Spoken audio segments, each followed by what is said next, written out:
আসসালামু আলাইকুম প্রিয় বাংলাদেশের নাগরিকবৃন্দ।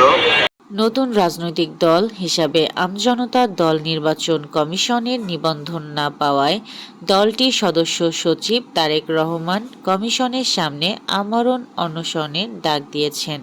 তিনি বলেন, ৪৩ লাখ গ্রাহকের অর্থ লুট করে ১ মাস আগে এসে দল খুলে নিবন্ধন পেল ডেস্টিনি।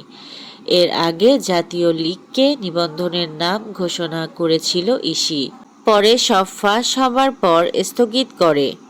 আমরা বছরের পর বছর রাজনীতি করে নিবন্ধিত হই না। রাজনীতি শুধু বর্জুয়াদের জন্য। নিবন্ধনের ঘোষণা নয়, শুধু যারা জাতীয় লীগের নাম প্রস্তাব করেছিল তাদের শাস্তি চাই, না হলে আমরণ অনশন মৃত্যুর দিকে ঠেলে দেবে। Desk report, Surma TV 24।